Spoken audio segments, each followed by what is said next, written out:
Well, I think that was stalling, so I hope you're getting this. I'm on the phone internet.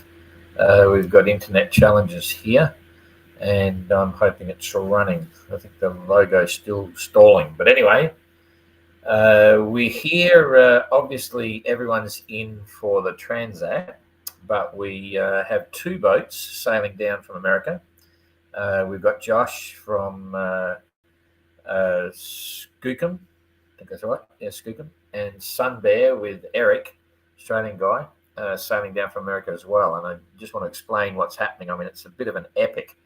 They both have been plugging away into crazy weather, solid headwinds, quite big seas, not making fast average times, and so on. So I'm just going to let you know where they are now and explain a few other things as well.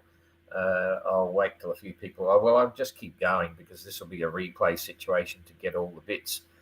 Basically, this will be the last live tracker update you'll see for the Transat side on Facebook. And we've got over 8,000 subscribers now, which is really cool. So thank you for all your support. We'll be still doing a few little posts here occasionally, just to keep you updated on what's going on. But generally speaking, we have the prize giving coming up on the 17th of February in 5 days, and that's the last official activity for the Transat. It's also a bit of an introduction into the mini globe race, and then everything will transfer over to the mini globe race Facebook page. The YouTube channel is the same. We have all the 580 activity on the one YouTube channel, so that won't change. But certainly the Facebook post now will go over to the MGR. So if you're a subscriber of the Transat, it'd be really good if you would go over, or if you like and follow the Transat Facebook page. If you can make absolutely certain that when you go over to the MGR page, you also like that and follow that page and so on. We'll remind everyone, because it's just good for us and it's good for the algorithm to start boosting those numbers. Right now, we've got many more followers on the Transat site compared to our MGR site. But if I say about our Golden Globe Race site, we've got 60,000 people there following, liking, and subscribing to YouTube and so on. It'd be great to see the numbers start pushing through the roof for the MGR now. Anyway, that's the main thing to consider there. Now I'm going to roll straight over into the tracker, which you're very familiar with. If I hit that, you should be looking at the tracker. Yes, you are. So now I'll come to the tracker as well. And the first thing that changes, this is actually now, I'm actually on the website tracker for the mini globe race. You won't see this tracking map any longer on the Transat page, I believe. A lot of people have mentioned about the app, the phone app. The mini globe race side was taken off the app. You'll see that pop up, and it should and could be there right now. So you can finally get the mini globe race onto your phone apps, and this is what you'll see. Obviously, mini globe race. You'll see a couple of new partners up here. Voda Marina there in the sponsor logo box on the starboard side there. So a few new partners there, and you'll see 15 entrants here on the leaderboard. Okay, they're all of the mini globe race entrants. It's amazing, it's really exciting for us that we do have 15 sailors about to set off around the world. And you'll start to see, I think right now when you log on, if you log on through the website, you'll see two legs. The first two legs of the race are defined with the start and finish lines and so on. And you'll see here we're heading over towards Panama, and you'll see the finish line there in Panama at the end of the breakwaters before you go into Shelter Bay Marina, about 1,200 nautical miles. Here's Antigua over here. You're familiar where we are, and you can see all the tracker, all the YB3s out there having a go. because they're all in Antigua, but you'll also see 3 new boats there at the moment. And in fact, there's 4, because you'll also see Trekker, but she's on the marina. The first one to explain is question 2. Question 2, Gary Swindle from Australia. He's currently out sailing. He's doing his qualifier. He now has to sail a minimum of 750 nautical miles solo non-stop with his tracker, so you'll be able to follow him during that voyage. This is the very first time, basically, the boat has been outside the harbour to go for a sail. As you probably know, if you saw the post, that the boat arrived by container. It was a couple of weeks late. They've been really rushed. Fortunately, Gary's got a couple of his mates here, and they're all highly qualified builders, electricians, riggers, all that sort of stuff. They've been in the industry probably all their working career, and now they're all sort of semi-retired or going that way, or just buggering off to have a bit of fun, with the MGR. So he's got a team of 2 there supporting him with this, and now he's out on a rush to get the miles done and try and get back, hopefully by the 17th, but I don't think he'll do it. But that doesn't matter. We'll sort that out as we go. So he's on his way for his qualifier. So that's question 2. That's the name of the boat. You'll see the big question mark on the side of the hull later on. Here's Antigua over here. When you're looking at these boxes of data, you'll see distance to the finish. Well, that's not actually to Antigua, of course. That's the, Gary is 1,155 miles from the finish of leg 1 of the mini globe race, which is actually the breakwaters of sailing into Cologne or Panama and then into Shelter Bay Marina. So forget about that. But his boat speed is sort of correct, but not correct, because remembering, if you know, this is the run line. This is where you're looking at the VMG, and it's referring to the boat speed heading towards the finish line. Now, Gary's actually not going towards the finish line at the moment. He's heading due south. The finish line's over that way. So he's only making 2.4 knots towards the finish line, not actually sailing distance. So he's, if we use our measuring tool, I'm forgetting exactly when he left. It was sometime today, I think. Yeah, he's 12 miles out. So he's probably been underway for about 2 hours. In a couple of hours, because he's reaching across the wind there, probably tracking 5 knots or something like that, and I'd say he probably left a couple of hours ago. So that's Gary, and he's just an in and out situation. So that's pretty straightforward. If we then come over here, and I'll explain Josh and Eric. First of all, we'll go to Eric on Sun Bear. Here he is here. So Sun Bear showing 1.4 knots, but again, he's actually going away from the start line. So forget about the boat speed. He looks as if he's not doing too bad, but you can see what's happening. First of all, there's no track record for the snail trail of where he's been and what he's doing since about yesterday or the day before, when he joined the tracker. Okay, and he's been really having a hard time. Okay, but he's a very good sailor, very determined. Sun Bear, some of you may have seen the onboard video blog, like a boat tour that was done by the previous owner in America. It's online. It's about 24,000 views or something. Beautiful boat, really well built. Eric, as I say, he knows the boat well enough now for sure.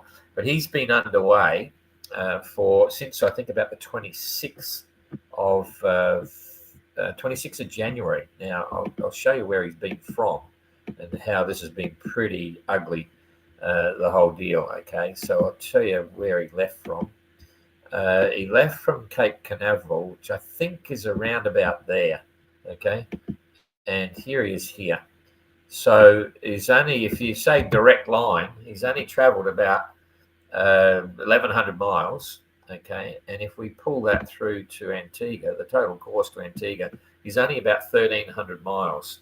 Okay, and to explain how ugly it is, he's probably not going to get here for another 3 or 4 days even. Okay, which would mean he's taken about the same time as Renaud on his voyage from Antigua, which is 3,000 miles.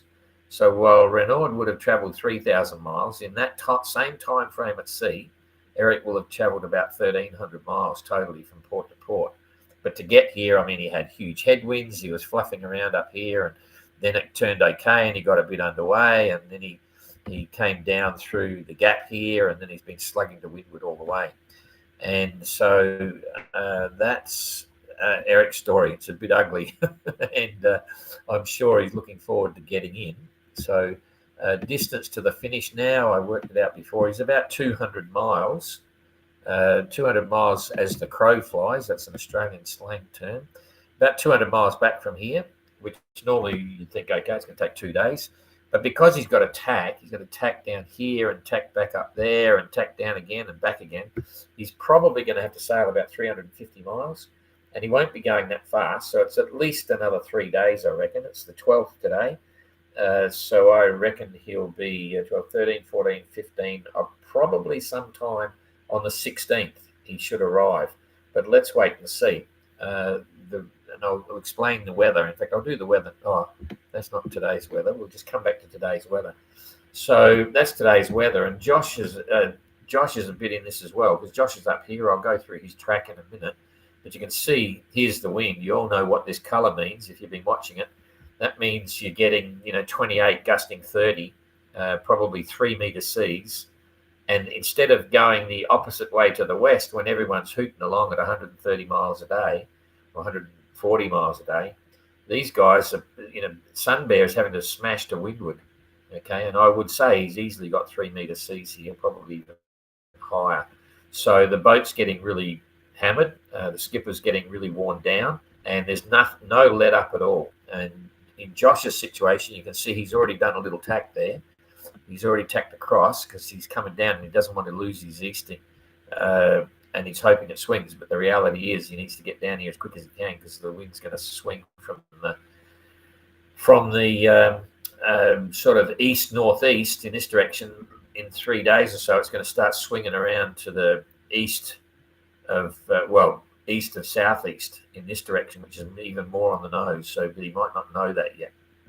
So he needs to hold that tack. But anyway, I'll just run the weather through now and just show you what's going to happen here. If we start clicking that through, it's moving. So here comes the 13th. You can see for Sun Bear, no let up. Just got 25, 30 knots.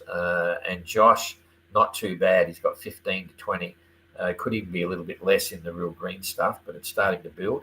And whereas it's got, and so for both of them, it's still east of northeast, that breeze, not quite an easterly.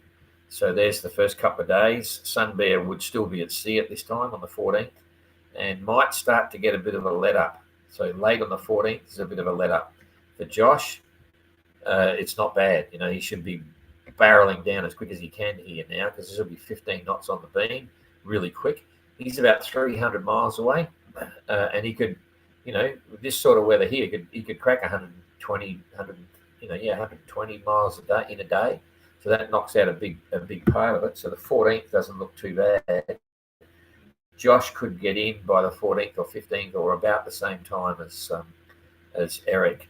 Now you can see here. So there's the 15th, another 3 days. Josh is not looking so bad, but here late on the and Sun Bear's just got the same wind right on the nose. But late on the 15th, it's starting to swing, which is even worse. It's starting to get less of an easterly in it. It's starting to come down to an easterly wind there. There's a little bit of a swing. So that's 3 days. But if Josh times it well, he might just get in before. Oh, actually, it's not showing the swing. Here it comes here. So it's the 16th, the morning of the 16th. You can see it's starting to hook up now. So the easterly component in it, or east of northeast, is starting to level out. But down here, it's starting to come south of east, right? Not southeast, but south of east, which is a bit worse for Josh. But he should be all right. I reckon Josh is going to be 3.5 days, and I reckon Sun Bear is going to be about the same. So they'll probably end up arriving pretty close together. Now, Josh's story is a little bit, well, it's interesting in its own right. But if we come back to today's weather, and then I'll show you what happened to Josh. There's no track record there, but Josh actually left from further away, but he's had a better angle because he was further to the east, and that's everything about it. So he is on Antigua. Josh left from a place, I think it's about in there somewhere. So his total distance was 1,300, say 1,400 miles as the crow flies. Now, when he left, he had 2 days of good weather, and then he got hammered, and it was like headwinds and horrible. And he thought, oh, bugger this, I might go to Florida. Fortunately, he didn't. He's hung on, and he's making his way. He's been making pretty good progress all the way down. But he left, I think it was he left on the 30th. So he's been out for about 12 days, and he's actually done 12, 13 days or something. He's actually done pretty well. He's done like over 1,000 miles. And there's a lot of that was going slow and holding off and banging to windward and all that sort of stuff. So I think that's correct. I think he left around about the 30th.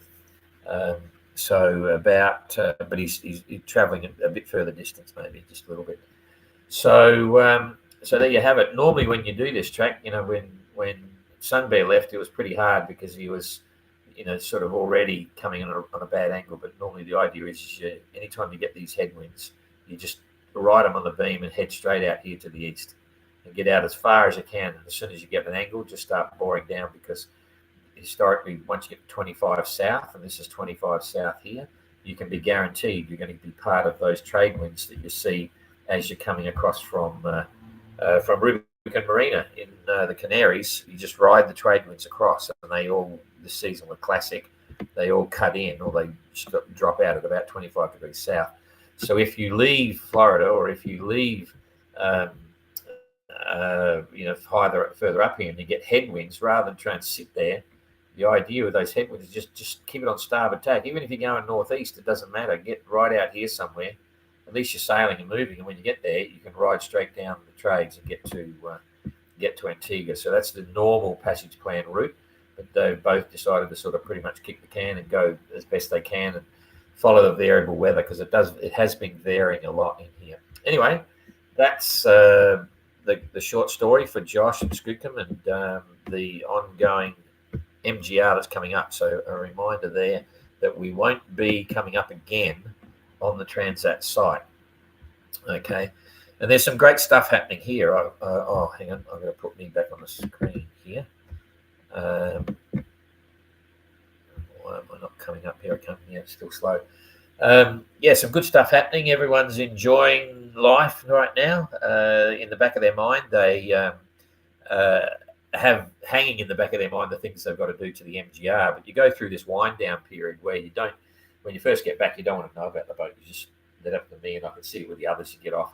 Then you got to get into work. So you get into work, but then it's also, you only work during the day. So night times you get out and play and you go places to eat. You don't want to cook for yourself on the boat. Some people are staying in apartments now that their families are turning up and things like that. So it's all pretty cool. We've been busy in the office. I've been stuck here in the office doing stuff, the press release, got to write sailing instructions and sorting out start lines and all sorts of stuff. So we're all pretty busy. Rob's been busy doing stuff, editing video clips and stuff. We've got some good material coming off the entrance. Some of them are not so good. Some of them got nothing because of circumstance, but they all saw John's little clips and said, I want to be like John. And then we said, well, then you've got to film, get stuff going on the camera to get us the material. So we can only work with the material we get, but they're all pretty good. Blew me away, all the cruising gear that comes out of the boats on Popeye's boat. He's got a bloody electric scooter. It's really funny. This is yacht racing to the extreme. Pull out all this cruising gear, and I see there's a scooter, electric scooter, but it didn't work here on the roads because the roads are a bit tough. So they're having to walk, and then their legs are stiff and all this sort of stuff. So there's some have got cars and all sharing it around, and all sort of pretty much planning to do minimal resupply here. They'll wait until Panama to get that happening. We still haven't locked into the whole thing with the moving of the boats across the Panama yet. It's still not locked in. We've got all sorts of people working over there to try and nail it all down, but that could yet turn into a bit of an adventure. We've just got to wait and see. It's hard to get answers from the other side, Flamenco Marina and a few others. They're just very hard on communication. So watch this space. What else is happening? We've got two big parties here. If you're in Antigua, you want to let us know, and you'll be invited. One is the prize giving and sort of welcome reception for the Transat on the 17th, as I was saying, here from 6 to 8. It'll be a lot of fun. All the entrants will be there, blah, blah, blah. And all the locals here from the Sailing Academy and all their associates and members and stuff, it should be quite fun. Then the farewell is on the 21st of February, farewell function, goodbye. And that's sort of like an opportunity for people to come to the club, the academy here, and meet all the entrants, say good day, ask questions. There'll be presentations and all that sort of stuff. Or we'll be presenting the skippers all to say something. And we have a press conference on the Thursday. That'll be live. I think it's on the Thursday. Yeah, the Thursday morning. That'll be live on the MGR site, so it won't be here. And then start day, and we're just trying to seek permission to consider, if we can, starting it actually in the bay, because there are only 15 little boats, and if we can, it'd be fantastic. But we'll just see. There's a few things we've got to try and sort out. If not there, it'll be on the outside, between Falmouth Harbour and English Harbour. That's where the start will be planned, and the start time, I think we've all agreed, it's set for 11:30 in the morning on February the 23rd. That's local time, so you add 4 hours to that. So 11:30, that's 5:30 UTC, I think it is. 4 or 3 hours, I forget now. 4 hours to France, so it must be 3 hours UTC. So more on that later on. Okay, so I think that's all I've got to tell you. What's the gossip with the boats? Things happening there. You've probably seen the post. Dan's put his rudder back on. He's moved the hydrovane on the side. Jasmine's having real issues with the wind vane flip-flop hitting the targa. So they're working out. It hits the targa holding the solar panels that are there. And she's one of her solar panels not working, because we were very excited to see Jasmine's media feeds coming off the boat with the Starlink, but she was short on power because her biggest solar panel, which is a 100-watt panel, failed. Something with electrical connections and so on. So she was short on power, so she couldn't actually use it as much as she had hoped.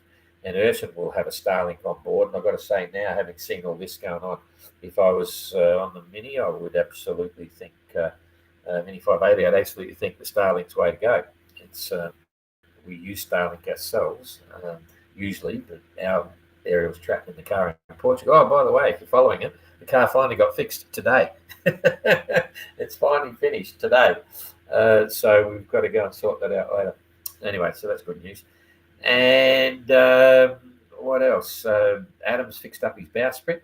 On the navigation front, you're probably wondering who's passed and who hasn't. Some of the entrants haven't passed yet, but it's looking okay. That I think everyone will get the gong to go to Panama, and then we'll see what the results are once they get to Panama, because from here they've got to prove that they're okay with the Meridian Passage, which is called a noon site, okay, which just gives one position line east to west. That's in latitude, north of the equator. But you need to get a fix with 2 position lines, so you either do a morning site, an afternoon site, or a Meridian Passage and a morning site, and then you get the crossover, you get the intercept there, and you can work out where you are.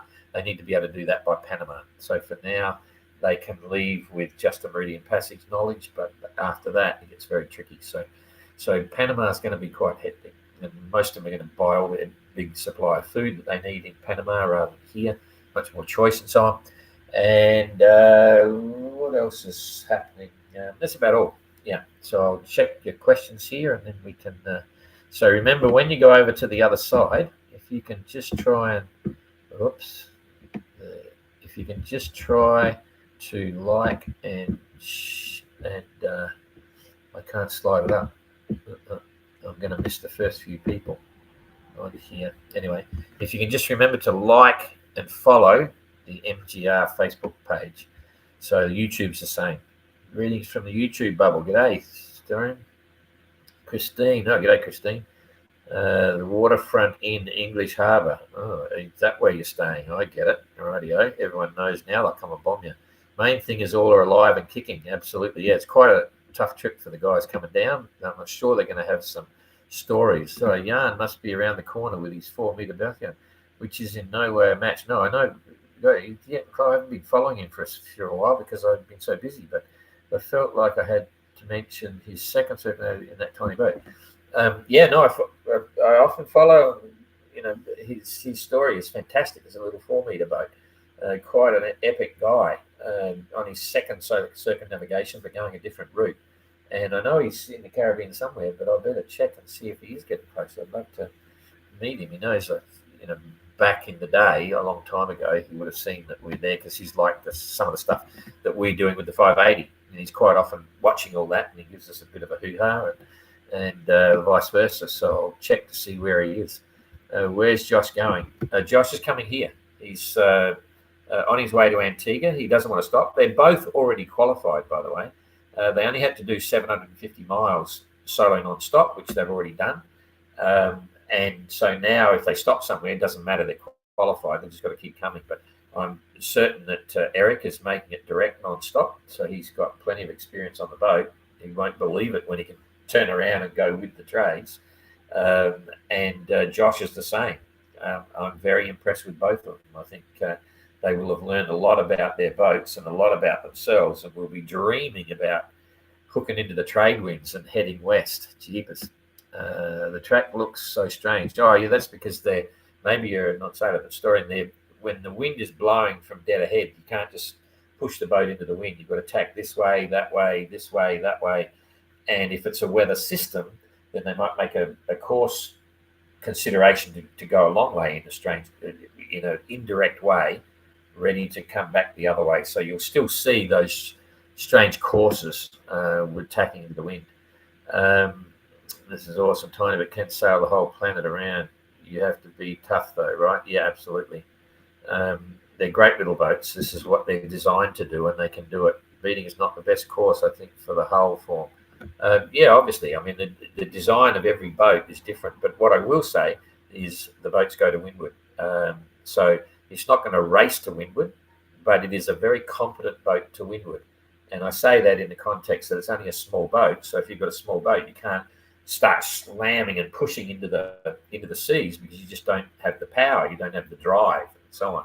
But for safety reasons, you can drive to windward in 30 knots, 35 knots.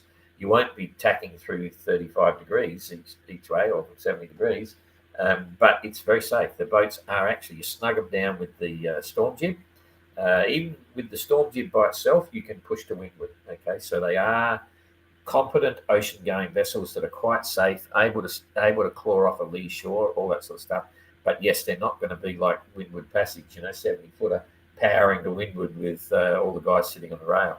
So, and the hull shape is quite conservative, quite good.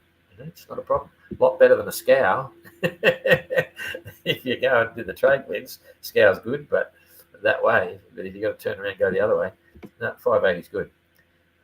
Jonathan, I used to live in St. Kirk's. Tough slog east for anybody. Yeah, absolutely. Josh's trip start against the Gulf Stream was really a difficult ride. Yeah, it could have been ugly, but he did a great job. I've come down from the Bahamas offshore and skipped the Thorny Path. Yes, not much fun. They'll be dreaming of trade winds. No easy way to get there. I've been watching Josh. I think he'll be okay now. Yeah, for sure. He's fully committed now, and he's actually in a pretty reasonable position. He's not too far west, if you know what I mean. If he starts heading down now, he'll probably just about make it on one leg. Maybe not, but he's looking okay. If someone's giving him weather advice, I would, while it goes quiet, I would probably hoot down now. But anyway, he knows what he's doing. He's been making good decisions all the way so far. That's cool. I lived in St. Thomas in the 80s for a bit. Yeah, should have gone closer to Bermuda before heading due south. Yeah. Anyway, hindsight's a beautiful thing, and it's easy for us to talk about it, but they're doing a great job. Planning on crossing the Atlantic within the next 3 years on my future sailboat, which has to be a tiny bit bigger than my 420. You got a 420. You need a cabin. Okay. You just can transport. Yeah. You just can transport them on a trailer, can't you? Yeah. Wouldn't you need like a pilot aboard a minimum speed of 5 or 6 knots to travel the Panama locks? Yeah, the Panama on a 580 is completely impractical, so we wouldn't do it. If we can find it, all we want is a trailer. And in fact, it's not becoming an epic, but you sort of think, gee, it's just a trailer. Maybe we should get someone to drive from Mexico down to Panama with a trailer, do the job, and then drive back again, because everyone's prepared to pay. We just need a trailer with the, to put them in and drive them across. So it should be pretty simple, but it's it's an interesting story. So we'll get there. Remember to hit that like button, folks. Oh, Jonathan, my man. Yeah, don't forget the like button. Like, share, or subscribe, all that sort of stuff. 4 hours UTC. Thanks, Christine. Cat orange whistling. What's that? Not sure. Hi, Warren. Hi, Warren. For your information, YouTube celebrates its 20th anniversary on Friday. You're kidding me. YouTube's only been around for 20 years. Bloody hell. That's amazing. YouTube celebrates 20th anniversary on Valentine's Day, February the 14th. Wow. I'm feeling old. Anyway, someone forgot to react to the chat in the end. Thanks for your compliment chats. No problem. Thanks for the update on Josh and Eric. I was wondering how they were going. Yeah, it's good because they're on the tracker now. So you can get on the tracker anytime to have a look. So you can get it on your app now for the Mini Globe Race, and you can go to the website and get it there as well. So that's it. This is the last one you're going to see on the Transat Facebook page. So swap over, like the page, tell all your mates, warn them that this is going to be an epic adventure. Have a look at the press release we sent out last night. Share it around to your mates and get them all fired up about this Mini Globe Race. It's going to be epic. So thanks for following and thanks for all your support. Just watching, liking, and sharing is a big help for us. So thanks a lot. Okay, we'll see you on the other side. See you later. Bye-bye. Witness history in the making. The McIntyre Mini Globe Race 2025. Small boat, huge adventure.